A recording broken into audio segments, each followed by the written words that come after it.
Hey, what's happening? Happy Tuesday, and here are your news updates. The South African Police Service have confirmed that Thabo Bester, along with his girlfriend, Dr. Nandipha Makutumana, were arrested in Tanzania, 10 kilometers away from the Kenyan border.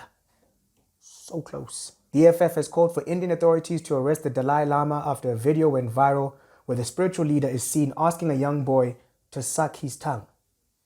And the greatest white man to ever live, and also according to Glamour magazine, the greatest white woman to ever live, Caitlyn Jenner, well, she is criticizing Nike for their partnership and endorsement deal with transgender activist Dylan Mulvaney. Okay, so the Dalai Lama is sticking his tongue in children's mouths. Caitlyn Jenner hates trans people, allegedly. Let's get into it. My name is Toto Marengula. It's Mzansi in 5.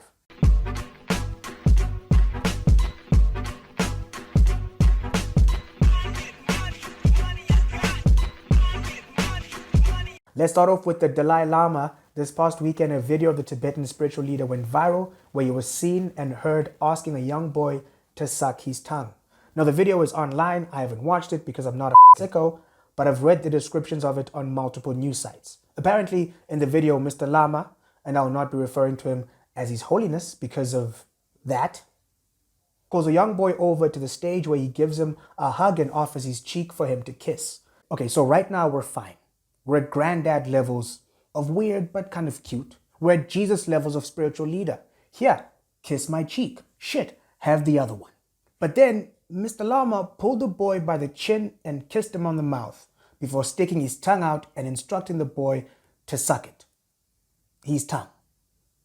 Yuck. And this is the issue with blindly following spiritual leaders, because ultimately, regardless of how great or holy they seem, they are fundamentally human. And when given absolute power, man gets into some freaky shit. Whether it's an 87-year-old Nobel Peace Prize winner asking an 8-year-old boy to suck his tongue, or your ultra-hip liberal head pastor inviting you over to his house to check out his new Oculus virtual reality rig, and his wife and kids are away for the weekend, so it's going to be a boys' night. And while you're immersed in this virtual world with the headset and headphones on, you feel weird touches and sensations on your body, unable to tell if they're happening in the virtual reality or actual reality. But you trust Pastor Brody. He's a cool guy. I mean, he's a pastor and his name is Brody. But that was a long time ago and you're a different person now. You're more alert to your surroundings. There's no one going in. It's only an exit. You fooled me once, Pastor Brody. Shame on me. Never again. No entrada. Exit only.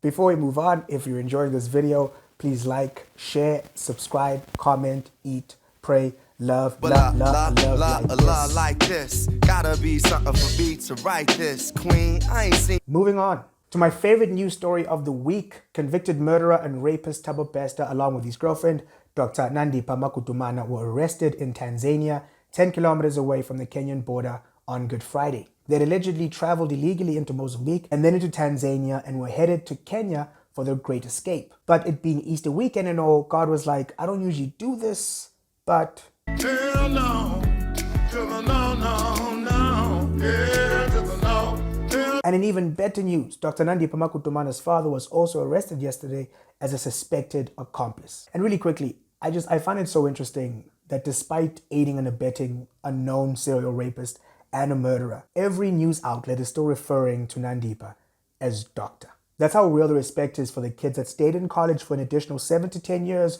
while the rest of us lived and tripped on shrooms in the desert to find ourselves. Another person who was arrested yesterday was former prison warden and man whose head looks like it belongs on a different body, Sanoa Matswara. Now, was this rant from last week responsible for this? Thabo Bester is a murderer.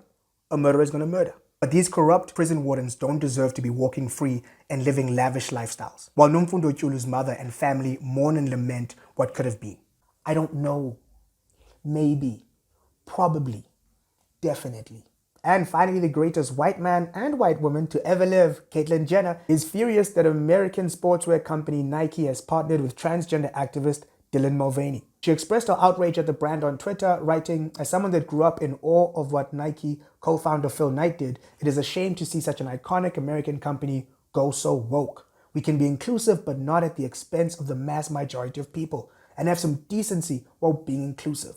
This is an outrage." Now, mind you, 7 years ago, Caitlyn Jenner herself had an endorsement deal with Nike that was terminated early for being financially unsuccessful. And so I get it, Caitlyn, okay? Nike broke up with you, and now Nike's dating someone that's like you, but not you. What Caitlyn tweeted is exactly what I've told every single white girl I've dated.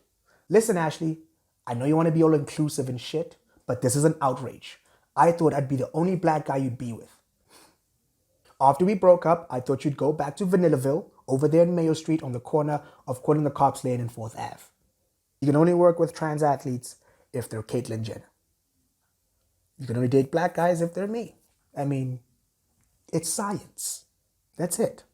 Thank you so much for watching. My name is Tutu Barangula. This has been M19.5.